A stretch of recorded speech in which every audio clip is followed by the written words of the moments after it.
ஸ்ரீமடம், உலகிலே ஒரே விஷ்ணு மாயசாத்தன் மடம், போரூர். ஆச்சி ராயல் குலோப் ஜாமுன் பேக்ஸ், ஒன்று வாங்கினால் ஒன்று இலவசம். திருச்சிற்றம்பலம். என்னாருடைய சிவனையை போற்றி, எந்நாட்டவருக்கும் இறைவா போற்றி. அனைவருக்கும் வணக்கம். இன்னைக்கு நம்ம பார்க்கக்கூடிய பதிவு என்னன்னு பாத்துட்டீங்கன்னா, கார்த்திகை மாத பயணத்தை தான் நம்ம பார்க்க போறோம். அதுக்கு முன்னாடி உங்க சேனலை சப்ஸ்கிரைப் பண்ணிக்கோங்க.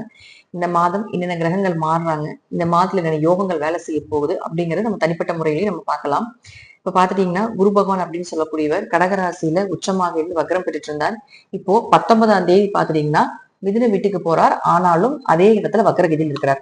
அடுத்தது சுக்கிரன் 10ஆம் தேதி விருச்சிக வீட்டுக்கு வருகிறார். செவ்வாய் 21ஆம் தேதி தனுசு வீட்டுக்கு வருகிறார். ரெண்டு பேருமே தன்னுடைய ஆட்சி பலத்துல இருந்தாங்க. இப்ப ஆட்சி பலத்துல இருந்து அடுத்த வீட்டுக்கு வரப்போகிறார்கள். அதே போல புதன் பகவான் அப்படின்னு சொல்லக்கூடியவர் 20ஆம் தேதி பாத்துட்டீங்கன்னா உங்களுக்கு விருச்சிக வீட்டுக்கு வரப்போகிறார். சனி பகவான் அப்படின்னு சொல்லக்கூடியவர் 12ஆம் தேதி வக்ர நிவர்த்தி ஆகிறார். இப்போ சுக்கிரனும் புதன் சேர்க்கை அப்படிங்கிறது மதன ராஜகோபால யோகம். அதே போல பாத்துட்டீங்கன்னா இந்த சூரியனும் செவ்வாயும் சேர்றது பாத்துட்டீங்கன்னா மகா யோகம்னு சொல்லுவோம். அடுத்தது இந்த சுக்கிரனும் செவ்வாயும் சேர்றது பிறகு மங்கள யோகம்னு சொல்லுவோம். இந்த சுக்கிரன் இந்த சூரியனோட சேரும் பொழுது பாத்தீங்கன்னா சுக்கிர ஆதித்ய யோகம் அப்படிங்கிறது வேலை செய்யும். இந்த மாதிரி இவ்வளவு யோகங்கள் இருக்கு. என்னென்ன ஒவ்வொரு ஜாதகத்துக்கும் தனிப்பட்ட முறையில பண்ண போகுது அப்படிங்கிறத நம்ம முழுமையாக இந்த பதிவுல பார்க்கலாம். துலா ராசிக்குண்டான இந்த கார்த்திகை மாதம் பலன்கள் எப்படி இருக்குன்னு பார்க்கலாம். துலா ராசி ராசி அதிபதி 10ஆம் தேதி வரைக்கும் தன்னுடைய சொந்த வீட்டுலதான் இருக்க போகிறார். பயம் இல்லாம இருக்கலாம். 10ஆம் தேதிக்கு மேல ஆனாலும் கூட 2ஆம் வீட்டுக்கு தனஸ்தானத்துக்கு வரப்போகிறார். தன்னுடைய சொந்த வீட்டை பார்க்கிறார். 8ஆம் இடத்தை விபரீத ராஜயோகம், திடீர் வருமானங்கள், திடீர் அதிர்ஷ்டங்கள், பொருளாதார வளர்ச்சி, செல்வ சேர்க்கை, உங்க பேச்சுக்கு மரியாதை நல்ல நிச்சயமா உண்டு. வாக்கு மூலமா தொழில் பண்ணக்கூடியவர்களுக்கு எல்லாத்துக்குமே நல்ல வளர்ச்சி அப்படிங்கிற அமைப்பு உண்டு. அதாவது ராசி அதிபதி 2ஆம் இடத்துக்கு வந்தாலே பண வரவு உண்டு, வந்துகிட்டே இருக்கு. இந்த மாசம் முழுவதும் ஏதாவது ஒரு வழியில ஏதோ ஒரு வகையில வெளியே கொடுத்த பணம் கூட திருப்பி வர்றதுக்கு வாய்ப்புகள் உண்டு. 8ஆம் இடங்கிறது மறைமுக பணம் சொல்றோம். அப்போ 8ஆம் இடத்தை பாக்குது. அப்போ மறைமுக பணம் கூட வர்றதுக்கு உண்டான வாய்ப்புகள் உண்டு. அல்லது நீங்க எங்காவது வெளியே பணம் கொடுத்துட்டீங்க அப்படின்னா அதெல்லாமே திரும்பி வர்றதுக்கு அதீத வாய்ப்புகளையும் ஏற்படுத்தி கொடுப்பார். இது முழுக்க முழுக்க துலா ராசிக்கு நல்ல யோகம் உள்ள மாதம். ஏன் அப்படின்னு கேட்டீங்கன்னா 2ஆம் இடத்துல 4 கிரகங்கள் 3 கிரகங்கள் வரப்போறாங்க. அப்போ 11ஆம் அதிபதினு சொல்லக்கூடிய சூரியனும் 2ஆம் வீட்டுல தான் இருக்காரு, லாபஸ்தானாதிபதி. அப்ப லாபத்தை கொடுக்காம எப்படி போவார்? ராசி அதிபதி 2ல, 11ஆம் அதிபதி 2ல, புதன் 20ஆம் தேதிக்கு மேல அவரும் 2ஆம் வீட்டுக்கு வரப்போறாரு. அவரு 9, 12ஆம் அதிபதியே அவரு வரப்போறார்.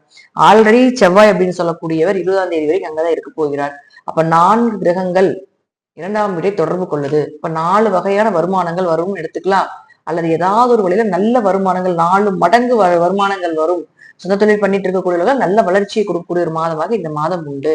இந்த 2 கூடவே 2ஆம் வீட்டிலே இருக்காரு. உங்களுடைய ராசி அதிபதி 2ஆம் வீட்டுக்கு வரப்போகிறார். பாக்கியத்தை தரக்கூடிய புதனும் 2ஆம் வீட்டுக்கு வரப்போகிறார். அப்ப இது எல்லாமே பாத்துட்டீங்கன்னா லாபஸ்தானாதிபதி சூரியனும் 2ஆம் இடம் சொல்லக்கூடிய தனஸ்தானத்துக்கு வரப்போகிறார். நல்ல கிரகங்கள் எல்லாமே நல்ல ஸ்தானத்துல வந்து அமரப்போகுது. அப்ப இந்த மாசம் நல்ல மாசம் துலா ராசிக்கு. கார்த்திகை மாசம் தொடங்கின உடனே துலா ராசிக்கு வெளிச்சம், துலா ராசிக்கு நன்மைகள்.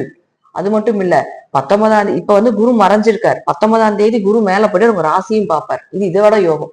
கெட்ட விஷயம் எல்லாம் விலக போகுது, இருள் எல்லாம் விலக போகுது. பணம் நின்றுட்டு இருந்த பணம் எல்லாம் உங்களுக்கு வரப்போகுது. தொழில் இருந்து வந்த கஷ்டங்கள் எல்லாமே விலக போகுது. அவரே 12ஆம் அதிபதியுமாகி புதன் 2ஆம் வீட்டுக்கு வரும்பொழுது வெளிநாட்டு வருமானம் வரும்.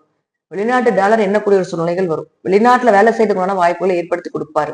வெளிநாட்டுல இருக்கீங்கன்னா தன்னுடைய குடும்பத்தை வெளிநாட்டு கூட்டிட்டு போறதுக்கான வாய்ப்புகள், அதற்குண்டான விசா என்னென்ன ப்ராசஸ் எல்லாம் இருக்கோ அதெல்லாமே சக்சஸ் ஆகிறதுக்குண்டான வாய்ப்புகள் எல்லாமே இந்த மாசம் உண்டு.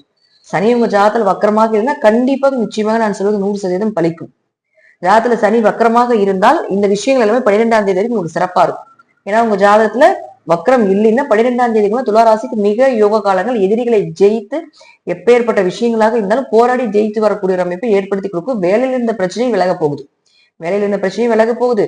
வேலை சார்ந்த துறையில இருக்கக்கூடியவர்கள் கூட வேலை செய்யறாங்க இல்லைங்களா, அவங்க கூட இருக்கிறவங்கள ஏதாவது உங்களுக்கு முதுகுல குத்துறது, தேவையில்லாம உங்களை பத்தி தப்பா தப்பா சொல்லி கொடுக்கறது, இதெல்லாமே காட்டி கொடுக்கப்படும். அது யாருன்னு தெரிஞ்சு நீங்க அவர்கள் முன்னாடி நல்ல தலை நிமிர்ந்து வாழக்கூடிய அமைப்பையும் ஏற்படுத்தி கொடுக்க போகிறார். ஏன்னா சனி யாரு உங்களுக்கு 4, 5 குடையவர்.